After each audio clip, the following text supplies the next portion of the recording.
applied research, and I think it's really clear from this paper. And this is especially interesting and important given how rapidly both infrastructure and markets for energy provision are changing. So I think this is really, really exciting. We should also say that Gabe is no stranger to Bloomington, but it's really wonderful to have you back. First time I've really gotten to meet you, so I'm really excited about this. And look at his CV, he's published everywhere. I'm not going to go into all the long list of wonderful, wonderful papers that he's written and thought about. But maybe I'll turn it over to him. He's going to give a wonderful presentation on power to, from, and for the people, implementation of energy democracy in rural electric cooperatives with a strong focus in the Midwest, which is really exciting. Really a quick reminder about the rules of the game. I think everybody here is aware, right? Clarifying questions in the midst of a 15 to 20 minute presentation. And then I will hold the queue both online and in person for follow-up conversation, discussion, et cetera. And then at 1, we will have lunch and we should continue the conversation over lunch. And that is the main goal. Hi, everybody online. Welcome. Nice to see you. And let's get started. All right. Thanks. Thanks so much for having me. Yeah, this is my 5th trip to Bloomington this semester, so I'm really excited to be back here. And one of the projects that we're doing is with Hoosier Energy just down the road with Sonia Carley here at the O'Neill School. And then we have another project that I'm doing with David Kinitsky also at the O'Neill School. So it's really great. My co-authors on this paper include Keith Taylor, who is a workshop alum. He did his postdoc here, and Matt Grimley, who's on my staff at the University of Minnesota. Great. So I want to give a little background because this work on electric co-ops is like really deep in the institutions of these electric co-ops. So I want to give a little background on that before getting into a little bit of what we do in this paper. It's very much a work in progress, as you saw in the draft submitted. It's about the 5th or 6th paper that we're writing about electric co-ops. And so we're kind of working our way into different kinds of theories as we're doing this work. So a little bit of background about electric co-ops. One great thing about electric co-ops, they were started in the New Deal when there were also a lot of these very early government-funded arts programs to document this. So there's some great photos of, you can see rural communities standing up electric poles, stringing wire, even creating these great depictions of what an electric co-op is. But going back to that time of the 1930s, there really was very, very limited access to electricity in rural communities. By some estimates at the beginning of the New Deal, coming out of the Great Depression, 10% of rural communities had electricity access. And within the span about 1 to 2 decades, that 10% became 90%. And this was mostly through programs of the Rural Electrification Administration, the REA, part of the USDA, to create low interest loans for rural communities to form their own utilities and to have those utilities be consumer owned cooperatives. They also received their power through allocations from federally owned hydro plants that are being built out all throughout the Midwest and West. Organizations like the Bonneville Power Administration, the Western Area Power Administration, were damming up the Columbia River, the Missouri River, et cetera, and then providing that power through government-owned utilities to the rural electric cooperatives. And those allocations still exist today, which is really incredible. You can still hear about those utilities like WAPA, BPA, TVA, still doing this work.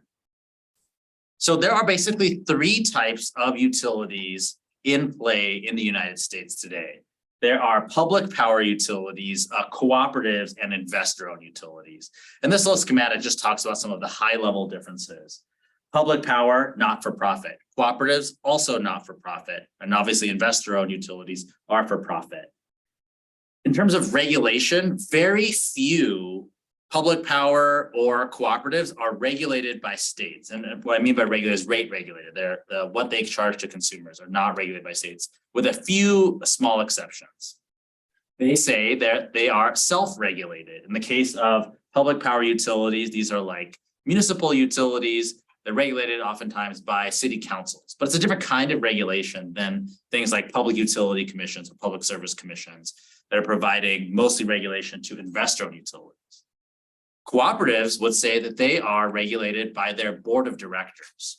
And this becomes a really important part of what we're studying in this paper. The board of directors are elected by the consumers of those utilities. More about how that works. But basically, they're not for profit, and the consumer ownership and the election of board members by the consumers is, in theory, creating this accountability to the members themselves.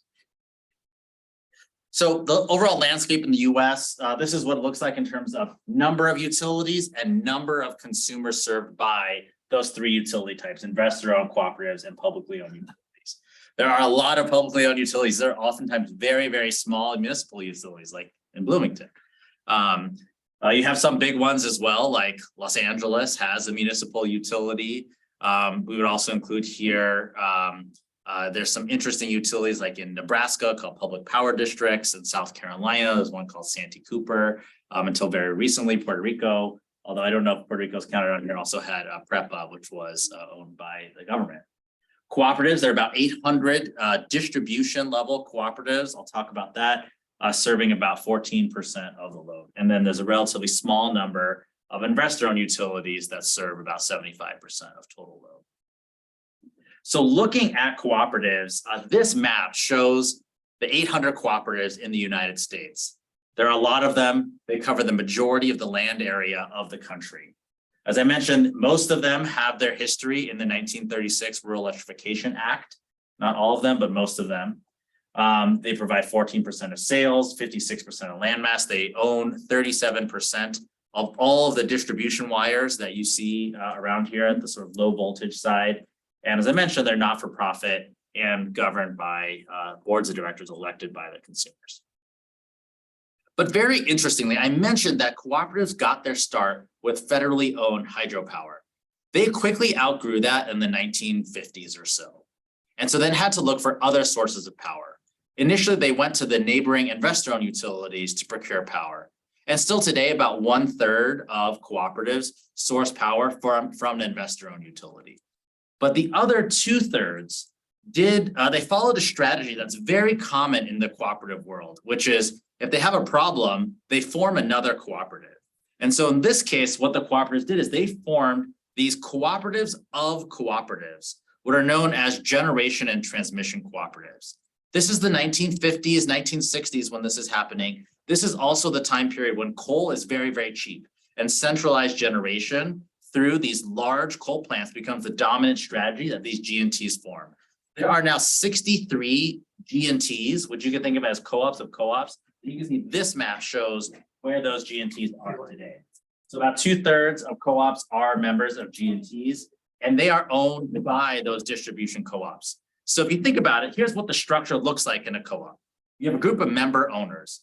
These are farmers, people who live in small rural towns. They elect a board member. And so this is one example of a co-op in Minnesota. You can see they have a number of counties here, and they've broken up their service area into 3 election districts. And so people who live in one of those districts are going to vote for a board member. And then they'll have those board members representing those districts and some additional at-large board members. I think this co-op has 8 board seats. Then one member from this distribution co-op then chooses one of their board members of their 8 to serve on the board of the G&T. And so this, to orient you, this is South Dakota right here. This is Minnesota. This is one of 23 distribution co-ops that's a member owner of this G&T called East River. But then that was still not big enough. Going into later periods like the 1970s or so, the economies of scale just became so much more dominant in thinking about electricity that a lot of the G&Ts formed super G&Ts. And so you see this strategy that cuts all the way across the middle of the United States from Montana and Minnesota all the way to New Mexico are all part of this one G&T called Basin. And you can see their service area is actually providing power to all of the G&Ts in this area. So they're a super G&T. And then that's like covered by the Zoom screen, but there's also WAPA, that's the federal power. You can see they also have a big area. So the accountability through this structure goes from the member owner that elects a board member to serve on this local board, serving, a dozen or so counties. They choose a board member to serve on the GNT board, serving, half of South Dakota and a little bit of Minnesota. And then they choose a board member to be one of the 145 that's sit on Basin's board member. So ultimately, the member consumer is choosing the elected representatives, but this goes through this very complex institutional structure that's a lot bigger and harder to control than you might think at the very local level. Okay, so what are we doing in this paper? So that's the context. In this paper, we wanted to contrast what we're seeing in the world of cooperatives with this grassroots movement for what's called energy democracy. The energy democracy movement has two objectives. One is to create more democratic control within the energy system, creating active citizens to participate in energy. A lot of this has been motivated by the increasing economics of distributed resources, things like solar panels you can put on your roof, electric vehicles you can charge in your garage and put back onto the grid potentially. These new kinds of distributed resources do not have the economies of scale of the centralized coal stations that motivated the institutional structure we see in cooperatives today. And the other objective of energy democracy is also by transforming the energy system to create a more just and equitable society throughout, because energy is necessary for all aspects of life as we know it today, modern life. So part of why we make this contrast is because the cooperatives that we've been studying actually have in their DNA, in their very founding, these 7 principles, one of which is democratic member control. These are principles for all cooperative businesses, not just electric cooperatives, but this applies to electric cooperatives very much. You walk into any electric cooperative in the country, you can see in their lobby, they'll have some kind of display showing these 7 cooperative principles. And number 2 here is democratic control. They very much pride themselves on being controlled by their consumers. In fact, the rationale why they are not regulated like investor-owned utilities is because they say we are regulated by our own consumers. We don't have this conflict of interest between shareholders and consumers. Our shareholders are the consumers. But that relies on this democratic member control working. And so what we do in this paper is we try to set up a framework where we can think about energy democracy and the structure of electric cooperatives as providing insight into both how electric cooperatives can become more democratic and live up to some of the goals of the energy democracy movement, but also what the energy democracy movement can learn from 100 years of experience running these consumer-owned utilities. Okay, so that's our ambition, and I think we're working our way up there through this draft. So we apply some theory that we're developing, one in another paper where we think about the electric grid like a common pool resource and describe how distributed energy resources are challenging and also help us understand better the way to think about electricity as a common pool resource. We're thinking also there's a lot of polycentricity in this, just that map I showed of that one distribution co-op, how there are these different loci of control through these different boards. That's only half the picture because the staff are also nested in these complex ways. And the staff have a lot of authority in these very complex systems. And then property rights, we're using the property rights framing to really help us think through what are the different ways in which you can actually implement energy democracy. What are the ways we need to think about these different kinds of roles and responsibilities, the use rights, the control rights, the authoritative rights around managing an electric system that we can use to help us understand the actual performance of these systems. Okay, so our methods here are multiple. We've done a big battery of interviews, mostly with CEOs of those distribution co-ops as our unit of analysis. We've done additional background interviews for the case studies we'll talk about. We are engaged in 3 different action research projects right now where we're working literally inside the utility to understand from their perspective, how do they think about change? How do they think about their members? And then we also have done a number of secondary reviews as well. Okay, so 3 cases. I'll go through briefly because I know we want to save a lot of time for discussion. Our first case study is looking at the case of community solar in Minnesota. Until this very last year, Minnesota had the largest set of community solar programs in the country. These programs allow for off-site renewables to actually create direct benefits for participants, consumers who choose to opt into these programs. So unlike solar you put on your roof, community solar allows you to subscribe to and kind of like own or get the direct benefit rights to an offsite solar project. So 18 co-ops in Minnesota have taken this approach. They were really the first utilities to do this. They have taken a lot of care to think about how to balance the direct benefits created through these subscription arrangements with the indirect benefits of potential cross-subsidization. Who's paying for this solar project? Is the rest of the non-opting in membership base paying for some of this cost? Or how do you balance that to create mutual benefit and individual benefit? A lot of complexity and layer out these additional contracts for services. Oftentimes with co-ops, they really have a strong perspective of fairness means treating everyone the same. Well, in this program, if there's savings or costs associated with it, that can lead to some inequities. And they've done a lot of work to try to think through how do we design the right rate structure to treat this as an incremental resource to our power supply mix that doesn't have this issue with cross-subsidization. And oftentimes you see community solar is actually positioned as a fairer version of a way to give people solar benefits compared to rooftop solar, which has a whole bunch of other rate issues. Indiana is actually an epicenter of this national conversation about fairness in rooftop solar. Okay, that's the first case study. The second case study, we're looking at South Carolina, where they were one of the first utilities in the country to develop what's called an on-bill finance program. Simply on-bill finance allows for energy efficiency improvements to actually be paid for through the prospective lifetime savings of these projects. So what this means is typically we know there's so many things that you can do to your house to make it more energy efficient that will save you money with like a 5 to 8 year payback period. But it all requires upfront investment, replacing your air conditioner, your furnace, your light bulbs. Those are all things you have to do upfront that only pay back over time.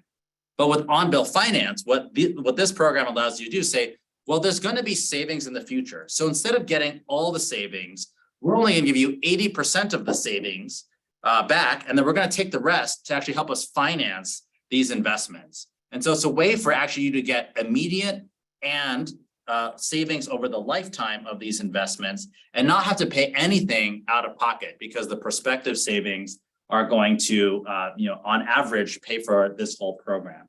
It's a really interesting example. The set of co-ops in South Carolina have now done nearly 1,000 home retrofits through this on-bill finance program, which has been particularly important for low-income households in South Carolina that don't have the means to access a loan or have the capital themselves to invest in these projects. But this requires a lot of thinking, again, about this fairness issue, but also thinking about how to develop the right kind of management structure and create the right kind of exclusion rights around this, because this program can look really lucrative, but it requires that those savings actually materialize over time. And so managing these resources, which are, air conditioners owned by individuals, there's now co-op risk in those assets actually being able to create the savings that they're projected to. So a lot of new management responsibility taken up by co-ops. Other utilities have considered these kinds of programs, advocates have pushed for them, but in many of these cases, it's just too risky for an investor and utility to take on something like this. Our third case study looks in South Dakota, where there's a program for actually economic development by co-ops, where they pool their excess revenue. Co-ops typically, they don't have a profit margin. They just have a margin, which means they've collected more, and oftentimes they'll either have to return it or they can have some flexibility. So the co-ops in South Dakota, they have over collected for years. And instead of returning it back to consumers, they've created a revolving loan fund where they can invest in economic development. So this is like the Best Western in Madison, South Dakota. And that the picture covered over there is like a lumber shop. So these are not electric related businesses, but they have reinvested in their community through these programs. It's a lot of new work and a lot of really, really interesting governance about how they set up this revolving loan fund using just excess margin that they've collected over time. Okay, so I could say a lot more about these case studies. Maybe we can do that in discussion. Maybe just to wrap up or just give some overall high-level thoughts about these three case studies, why we chose them. I think one is that there's an incredibly important role for the managers of these utilities. They are delegated so much responsibility over the co-op and its resources. The co-op staff face these challenges to manage this complexity of a changing technology when for decades, their staffs, their boards had a very, very simple job relative to today. And now, as these cases demonstrate, there's all kinds of new ways that distributed energy resources, the pressures that are putting on utilities are challenging those utility staff to do new things. And so, we put this through the property rights framework to think about this. And there's a lot of, challenges about creating new structures, creating the right kind of accountability. How do we have democracy in these kinds of new programs? Okay, and very last slide here, just some discussion questions I wanted to tee up here. Really the three big questions are, one, in this complexity, does this create the opportunity for capture? We certainly see that there's a lot of concern that, it's harder to make your representative accountable if you don't even know what's happening in the system. And so there's a real big challenge of these technocratically complex systems and creating democratic accountability within them. The second bullet point here is that it's not just about direct participation, but how do we create the right kinds of empowerment and accountability structures to have representative democracy as a tenet of energy democracy. And then finally, how do we think about creating those kinds of incentives within the organization to manage appropriately? How do we think about the representatives of these organizations as representing the democratic interest, even if perhaps that board election structure isn't always going to be the dominant way in which we have that accountability manifest?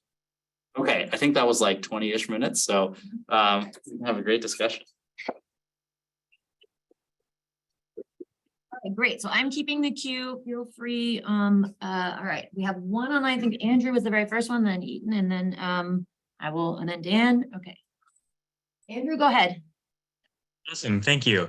Yeah, thank you very much for a very interesting talk.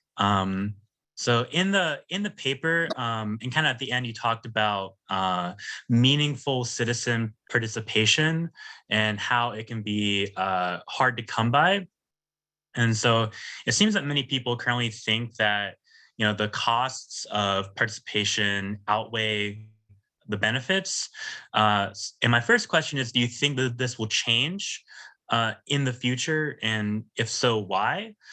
And my second question is, how important do you think it is? How important is the degree of meaningful participation for the effectiveness and longevity of a co-op? Yeah, those are great questions. So maybe first about, what are I think if I got it right, what are the meaningful costs and benefits of participation, right? Yeah, I think it's really interesting. I would say in board elections that I referenced, I think average turnout rate for a co-op board election is about 8%, around there. Which is higher than other local elections in some cases. And I think what's interesting is that, that kind of participation is probably, either reflective that, why would I participate? I'm getting my reliable service, which is what a lot of co-ops will say, is they only have participation increase in board elections when things are going wrong. So there's low participation is a good thing. That means they're doing everything right. But I think actually in this energy transition, we're now seeing that the least cost resource is a distributed resource. That solar is the cheapest energy in the history of humankind. So thinking about how do we have participation in a world in which the centralized institutions aren't actually able to by themselves create the least cost system or the lowest carbon system. I think we need some kind of action at the grassroots level. Now, does that mean everyone has to participate? I think not necessarily. I think we can think about how more distributed technology could require more or less participation on behalf of consumers. But I think that, in ways that impact people, it is important to think about how to have meaningful participation. So, I think one example that's top of mind right on the horizon are electric vehicles that have two-way charging capabilities, meaning that they can both charge from the grid and put power back onto the grid. This creates all kinds of concerns about how to protect consumers, how to communicate with consumers, how to coordinate this. But that could be one of the most valuable, cost-effective ways to deploy electric vehicles. It's like having a battery in everyone's garage. So I think certainly from utility manager's perspective, there's a strong rationale to think about how do we get people to participate or at least consent to some kind of coordination of these distributed resources. But, you know, I think it's a matter of like rates and contracts and institutional design to actually have that materialize in real participation. So to summarize, I don't know if there's an easy answer to that question. It's like a really good question to say, like, why do we want citizen participation? I think we could say we want citizen participation as a means to the end of coordinating least cost resources. But I think the energy democracy movement would say we want participation because that's going to lead to more just outcomes for this transition to clean energy. And so I think I touched on all the aspects of your question, but it's a good question that maybe we need to highlight more clearly in our paper. Like, what is participation like, almost like the ends or the means and to what? Yeah, thank you. So my question is actually a continuation of the first one. So you already mentioned that only 8% are participating, and one question is who is in practice, if you're looking who in practice elects or nominates, because when there is low participation in election, it can be the case that a small group that participates in higher rate, they might be motivated by ideology or by interest. They can tip the scale, and a small group can actually call the shots and decide who will be. So I wonder if you checked how does it work in practice?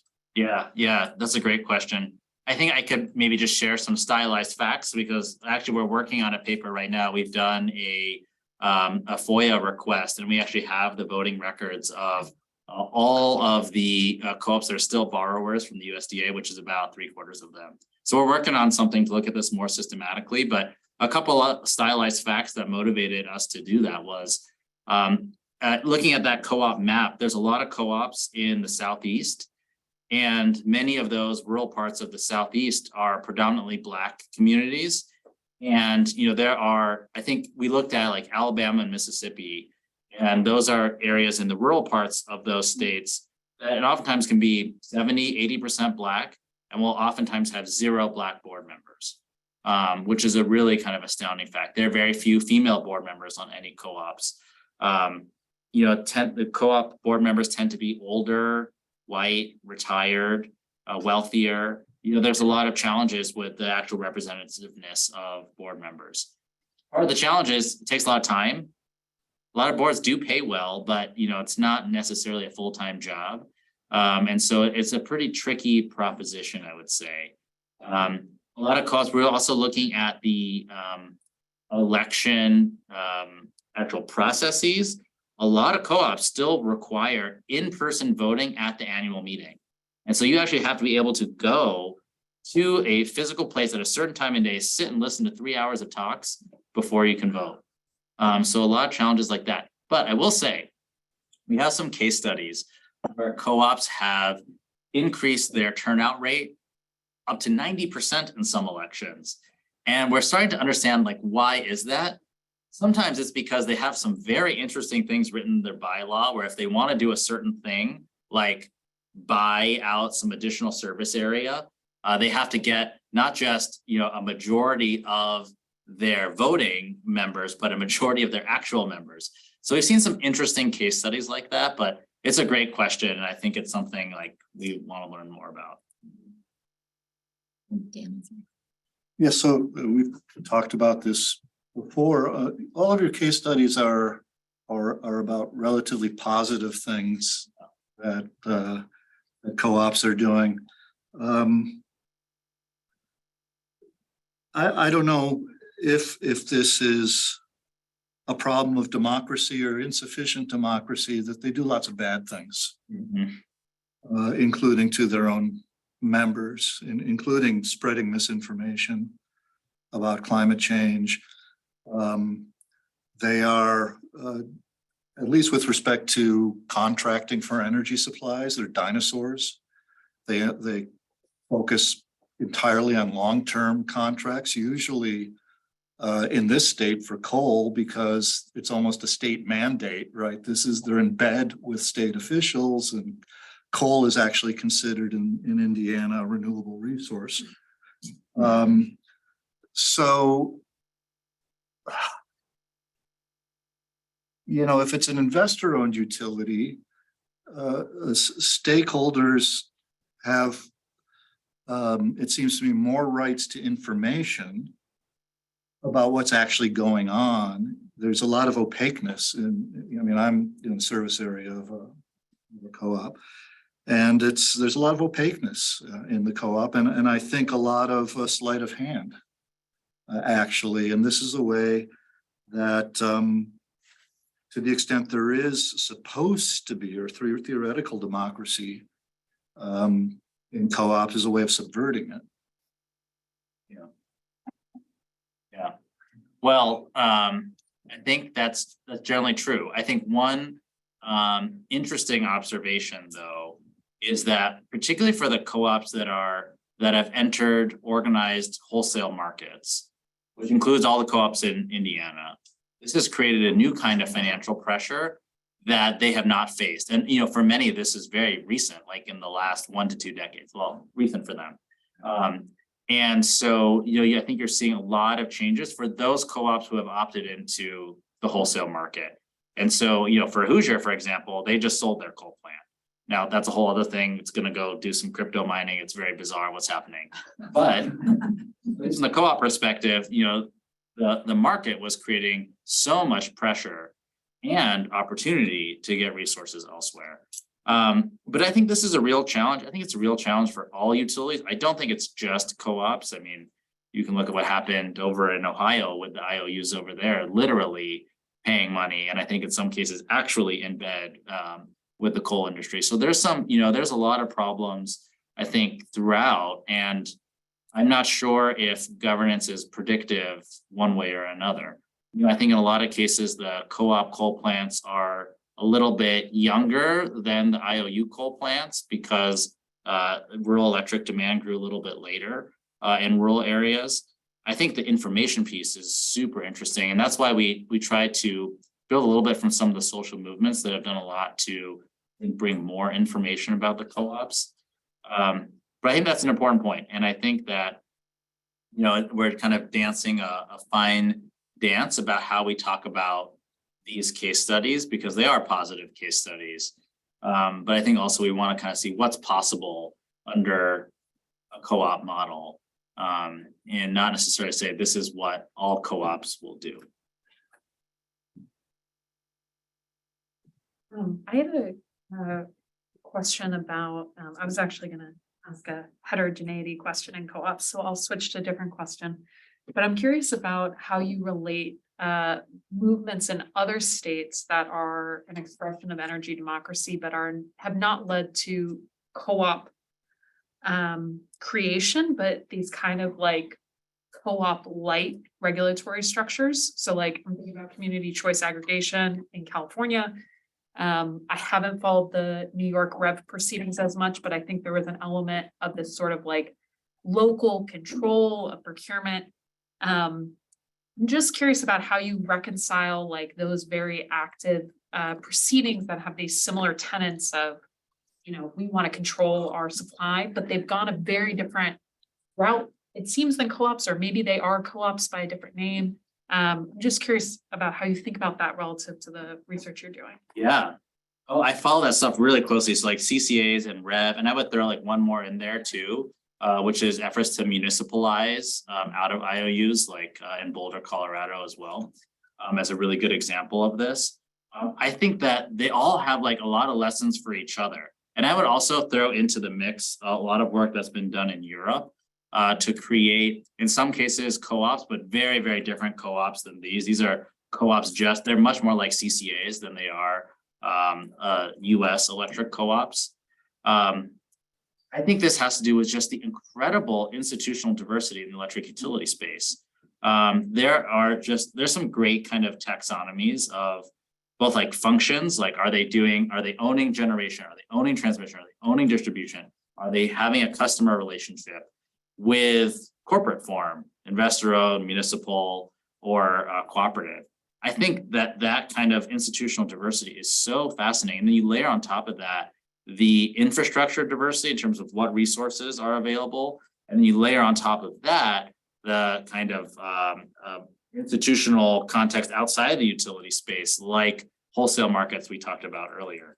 And so I think you get these different kinds of pathways for energy democracy in those different contexts. Like CCAs, are only happening in California because there is already these investor-owned utilities, a market, and you have these cities and counties that want to do a lot, but don't want to own the transmission and distribution lines because those are a legal liability to own.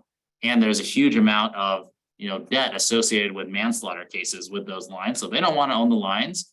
So they are going directly just to the generation side and are actually using the PG&E SoCal Edison lines to do that. REV is also super interesting because they have, I think, already done a lot to break up the monopoly power through what had been a vertically integrated structure into a consumer choice structure. And then through that, REV is like, okay, we need strong rules about cost allocation, and some cool things come out of that. And then on the municipalization side, I think you see things like, again, it's like, how do we grapple with this investor-owned utility? And it's like the CCA outcome, except we're okay owning the poles and wires too. In fact, like in Boulder's case, like, could we use the poles and wires to create even more value for our community through microgrids? That didn't work out so well. And like, there's a great book about that by Kristen Becky called The Grid. But I think what's unique and what's interesting about the co-ops is that they've been at it for 100 years. And I think that while there is some like real challenges, like some of the innovation that they've been able to deploy, I think because of their co-op structure, is part of what we're trying to highlight here as, kind of food for thought for these other movements working in very different contexts. But I think what's unique about the co-op context is that they were mostly working like de novo to create the grid, and they were really creating the structure as they were creating the infrastructure, whereas these other movements are all like having to figure out how do we adapt to the structure that's there. All right, I think Mike was next. Yeah, thanks very much for this presentation. And I think I have a pretty good follow-up on what you were just saying. As you say, the cooperatives have been around a long time, but I have always kind of had the sense they weren't covered very well in traditional courses in economics departments or business schools or policy schools. And I remember talking to Keith Taylor about this quite a bit when he was around here, and I see he's one of your collaborators. Do you have a sense that this is the cooperative options, these very diverse different ways of organizing this and multiple levels of organization are becoming better known and more widely appreciated than before? Or is it still pretty much kind of a boutique kind of item that isn't covered very much in the standard courses? Yeah, that's a great question. I mean, it's something Keith and I have talked a lot about. So I appreciate that question. I think and that's kind of what we're trying to do a little bit too. Mm-hmm. We are forming a center around electric cooperatives to try to understand some of the strengths and challenges of the model, and also build more of the literature around this kind of corporate form. I think part of Keith's interest, he's working in California, is for the comparative with other kinds of corporate forms like the CCAs.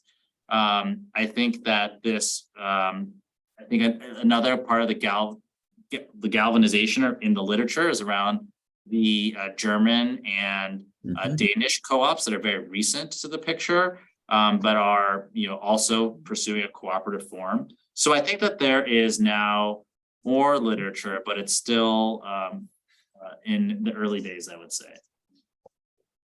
So some progress. That sounds good. Yeah. Thanks. Thanks, Ryan. I think you. Good. Neat topic to be looking into and all of the issues in terms of collective action and institutional choice. Wanted to ask if you could say more about how you're approaching action research and what extent, I'm not sure how you're thinking about it, but the kind of, what extent are you feel you're able to produce knowledge that's useful for co-ops or activists, or how you work together in ways that facilitate, social learning, either between co-ops or between co-ops and different energy democracy groups. Thank you. Yeah, I love that question. It's something that we're also thinking about a lot. In a lot of our work, I think we initially started to approach co-ops as research subjects. And in some of our initial studies, we did a lot of very, structured kind of interviews and data collection about co-ops. And at the end of our first project, so this was like a 2-year project, we wrapped it up in 2018, and we did a kind of share out, here's what we found about you. And that kind of exchange ended up being so fruitful. And also what we started to appreciate was, I think to Mike's question, like they had not been really, don't have any relationships with universities or researchers.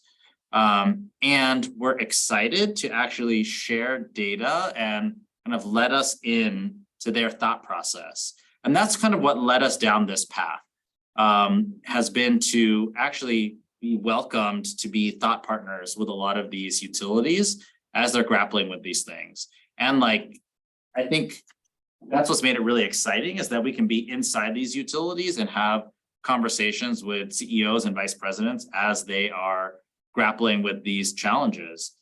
So in the Minnesota co-ops that we've been working with, we led a 2-year process to think about how they were going to get out of their coal plant, basically.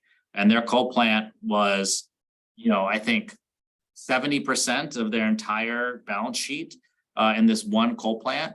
And they saw that it was losing money. It had lost money every year for 10 years before they decided to do something. I think to Dan's point, it took 10 years of losing money and a lot of pressure to figure out that they needed to do something. And, eventually they did, but being able to like have those relationships and kind of work through that from the inside was really interesting. And, Hoosier here is going through, or just went through, a very, very similar thing. And, we've gotten to really be kind of thought partners with them through that too. So I think it's been really exciting to do this. And we are, thinking about what are the next ways we can build up this kind of social learning. So tomorrow I'm going to Georgia to go meet with their co-ops to talk about our Minnesota and Indiana projects as potential case studies for them to think about down there. But I think it's like a lot of kind of this work at the interface of scholarship and practice, and trying to go back and forth and be really transparent about what our terms are when we come in and partner. But it's really not to stand from the outside and say what's wrong, or even sit on the inside and say what's right, but try to transparently provide analysis that can help inform the real practical decisions going on. And, a lot of our focus has been on the kind of techno-economic side married with the social organizational side, because these are really complex organizations to govern. And I think a lot of times they feel a little bit of a deficit compared to their investor-owned utilities that can just like get a price signal and run with it. Whereas these utilities, they're a little bit slower, more deliberate, but they also have this big advantage of not seeing a bias towards company ownership versus consumer ownership. They can really think of that as, well, it's all consumer ownership anyway, and think about those trade-offs. I think in a way that's going to be really important for this transition to clean and distributed energy. Thank you. Yeah. And I think Frank is next, and then Scott, and then Gustavo. Yeah, hi. Can you see me all right? Can you hear me? Yep. Okay, great. Well, first of all, I'm Frank Marshleck from the Geography Department, and thank you for this very interesting presentation. This is an area of great interest to me. But first, I just kind of wanted to mention, in response to the gentleman who sort of mentioned, I guess what you could call false co-ops, dark co-ops, that a cooperative could be used of evil, I suppose. But in this case, with respect to lots, the cooperative principles, there should be some sort of oversight. And so, one of the principal means of oversight, sorry, the dog is barking in the background, on the international level would be the ICA, or International Cooperative Association. And so they can also certify cooperatives. So to make sure that they are essentially not cooperatives of doing negative things, or false cooperatives, sort of cooperatives in name only. So to do this, they need to follow the cooperative principles, and including one of, two, community involvement, as well as environmental sustainability. So it should act as some sort of checks and balances.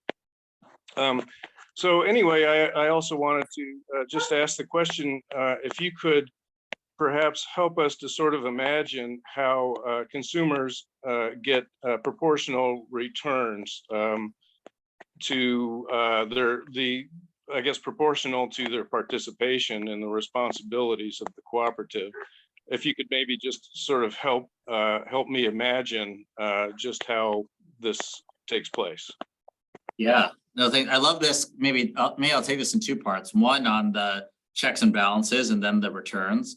I think the checks and balances piece is really interesting. I think it's actually a helpful framing, maybe to Dan's point earlier too, about how do the different corporate forms have checks and balances. And I'd say, like, with investor-owned utilities, it's the public utility commissions, and oftentimes actually there's quite a bit of litigation too that goes on around investor-owned utilities.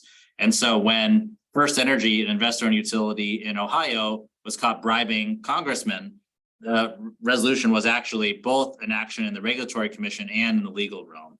Or when PG&E, also investor-owned utility, was found liable for manslaughter, there was again a legal case and a regulatory case. For a co-op, this would need to happen through the board. And there's some great examples of when there's been corruption at a co-op and the whole board gets voted out and a new board gets put in. And that's a kind of extreme check and balance. Well, these are all extreme cases. For public utilities, it's hard to imagine actually really strong checks and balances. So the Tennessee Valley Authority, for example, has been a very, very difficult beast for a lot of accountability measures to get implemented. PREPA, I mentioned earlier, the Puerto Rican public utility, did actually have its entire governance eliminated, and it was sold to a private company. But I think that was even a worse outcome for Puerto Rico than the public utility. But I think actually public utilities may be actually the space where it's hardest to create checks and balances. Because, what do you need to do? You need to get the president to appoint a new director of TVA or something like that. I don't even know if that's how it would work. So I love this framing of checks and balances as a way to think about accountability. And it's easy to think about the extreme cases, and maybe it's the kind of day-to-day management where there could be some strengthening of that check and balance. And then to your question about how do consumers get proportional returns? So in every kind of co-op can deal with this differently. Most electric co-ops, after a certain period of time, think 2 to 5 years, after they have accumulated more revenue than their cost, they will return those capital credits in a check to the consumers, and usually it's proportional, not to consumption, but it's just an amount per customer. It can really vary. Sometimes co-ops will do it a little bit differently. And also, they don't have to return it. And so they can reinvest a certain amount, I think up to 15% of revenue, they can reinvest and maintain their IRS status. And so sometimes that can be used for great things like the revolving loan fund we talked about. Also, some wild things can happen with that money, like one co-op in Minnesota invested in a manganese mine that went bankrupt, and they lost a ton of money and had a whole bunch of bad press. Those capital credits can be used for lots of things, but the typical practice, like in theory, is that they're going to return a certain amount once it reaches a certain amount of accumulation. All right, we got about 7 minutes left, and I have 3 people on the queue. So if it's all right, maybe we'll start our lightning round for that. So I think I have Scott, and then Gustavo, and then Mike. Good. I'll keep it brief. Happy Halloween. I'm so sorry to miss the beginning, but I've really enjoyed the discussion. Just two quick things.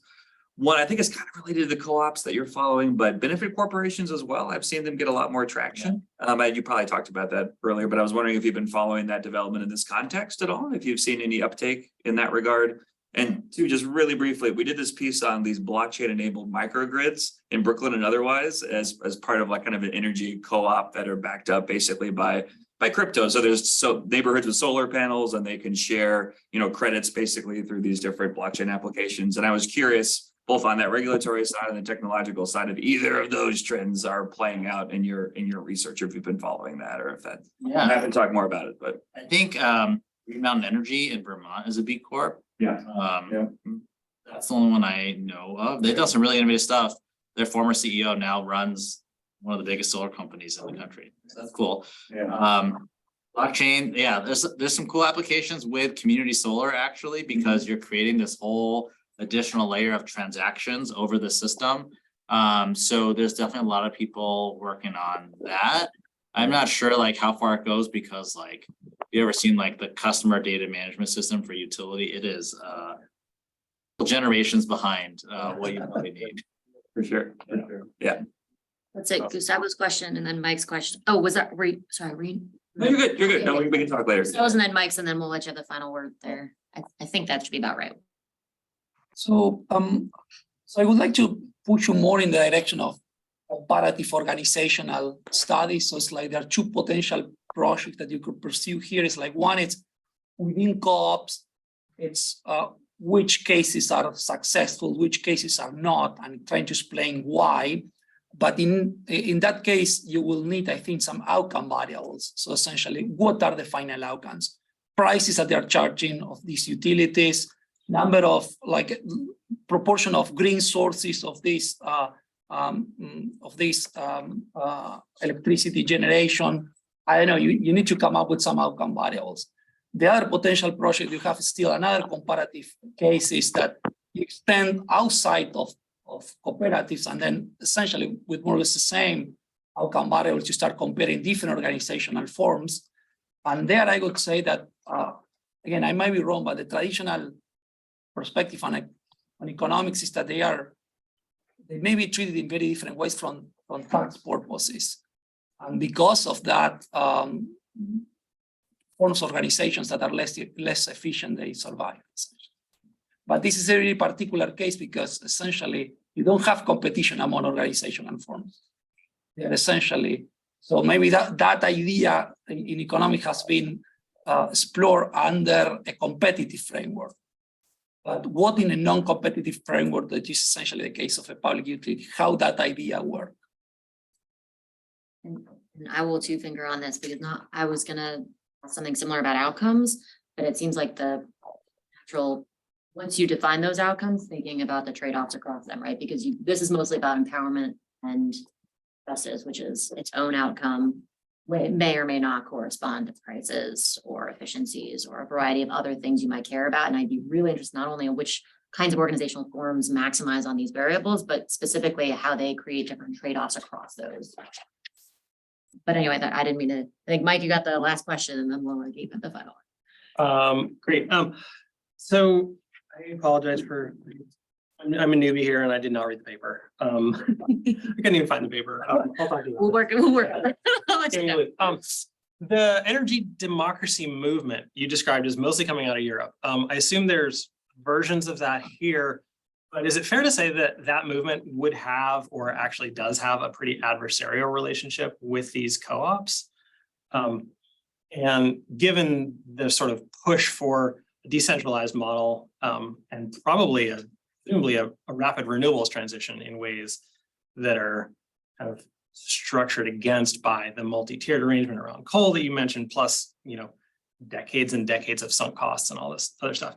So I guess the question is, assuming that that relationship between these two parties is pretty adversarial, that you're trying to mediate between, what sorts of spaces do you see for facilitating that conversation?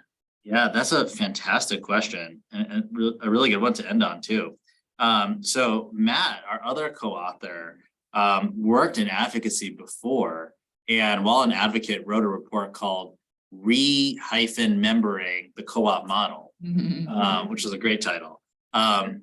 So he started in that space, and I think that, yes, you're right, it has been really adversarial, but actually I think something incredible happened with the Inflation Reduction Act, where one of the two of the most prominent proponents of the energy democracy movement in rural areas, a group called Clean Up the River Environment and the Sierra Club, actually negotiated with one of the largest co-ops in the country, Tri-State, which is actually 4 states, Colorado, New Mexico, Wyoming, and Nebraska, to actually put into the IRA this massive investment for the federal government to forgive loans associated with coal plants to co-ops. And like, there's this kind of interesting reconciliation, I think, going on between this, and I think there could be some signs of some changes to that adversarial relationship. But yeah, it has been really adversarial. I think the problem of the adversarial approach, which is really frustrating advocates, is where do you go? Who's the mediator in these contests? So there have been cases where advocates have actually tried to bring cases up to FERC, the Federal Energy Regulatory Commission, and it always gets decided in favor of the co-ops because co-ops have jurisdiction. And so there's, and even in state examples, there's been real frustration from advocates to try to change co-ops. I don't even engage with co-ops because, well, we're never going to elect a new board here. But I think this kind of negotiation around the IRA, because there's dollars on the table, actually led to some really interesting compromise. There was a great op-ed that actually the CEO of Tri-State and the heads of these 2 organizations on the front lines wrote a joint op-ed talking about how they're gonna, how they work together to pass this part of the IRA. So maybe things are changing. Yeah, that's a great question. All right, well, let's end with a thanks and a round of applause. Fascinating conversation, which we should totally continue over lunch, which will be served right here in the kitchen, and you can either bring it back in here to eat or stay over there. But we want to keep the discussion going. Thanks, everybody, and thanks. Thanks so much for having me. Eat. Thank you. Good question. Yeah, that's great. Yeah, it was good. So are you guys? Yeah, I think so. Yeah. It